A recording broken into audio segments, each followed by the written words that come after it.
Pembela Tanah Air PETA adalah sebuah organisasi militer yang dibentuk oleh Jepang di Indonesia pada tahun 1943 selama Perang Dunia II. PETA dibentuk dengan tujuan untuk membantu Jepang dalam menghadapi serangan sekutu dan untuk mempertahankan wilayah Indonesia dari serangan musuh. Pada tanggal 14 Februari 1945 terjadi sebuah perlawanan PETA di Blitar melawan Jepang.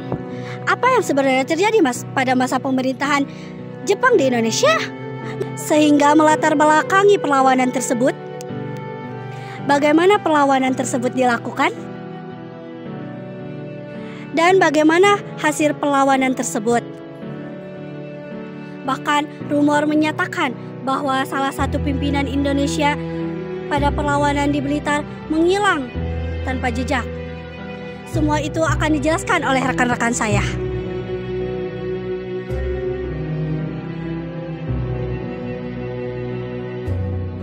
Perkenalkan, nama saya Muhammad Yandi.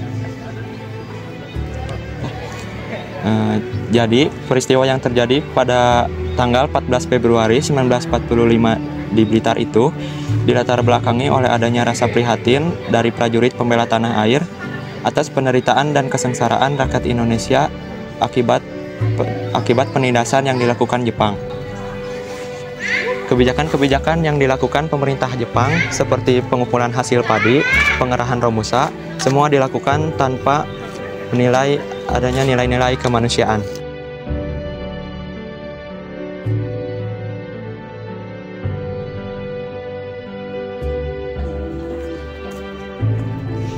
Perkenalkan, nama saya Rindu Cantika. Supriyadi dan teman-temannya seringkali menyaksikan sikap congkak dan sombong diri dari para shidokan yang melatih mereka. Para pelatih Jepang juga seringkali merendahkan para pasukan Bumi Putra, sehingga menambah rasa sakit dari pasukan Supriyadi terhadap pemerintah Jepang di Indonesia.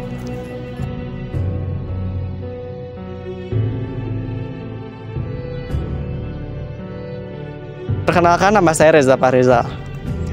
Pada tanggal 14 Februari 1945 dini hari, Supriyadi dan teman-temannya melepaskan tembakan mortir, senapan mesin dan granat ke Hotel Sakura dan markas Kempetai dari Daidan. Lalu Supriyadi dan teman-temannya keluar dengan senjata yang lengkap. Saat itu juga Jepang menyadari akan adanya serangan tersebut, lalu segera mendatangkan pasukannya dan menghalau pasukan Supriyadi. Jepang akhirnya menguasai keadaan.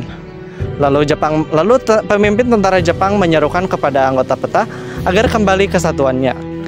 Akan tetapi, anggota PETA yang kembali ke satuannya malah ditahan, ditangkap dan disiksa oleh polisi Jepang.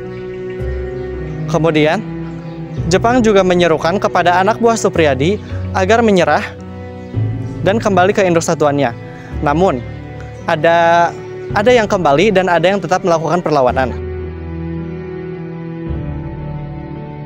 Peleton pimpinan Sodanko, Supriyadi dan Muradi yang membuat pertahanan di lereng Kawi dan distrik Pare.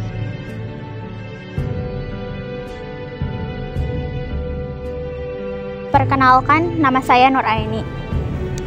Melihat pasukan PETA yang tetap mulai melawan, Jepang mulai menggunakan tipu muslihat dengan cara komandan pasukan Jepang, Kolonel Katagiri, untuk berpura-pura menyerah, sehingga disetujui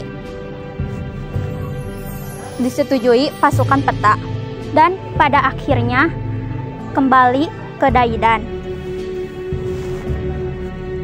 Pasukan Muradi dilucuti senjatanya dan ditawan, diangkut ke markas Kempetai Blitar untuk diadili.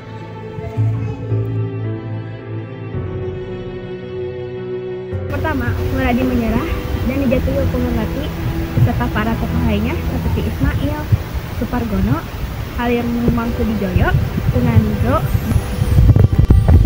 Yang kedua, pasukan Supriyadi semakin lemah dan sebanyak 68 anggota PETA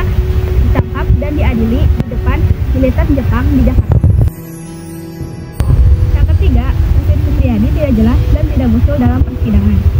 Supriyadi terakhir kali terlihat di Gunung Kelut pada 14 Februari di antara pasukan Suradi.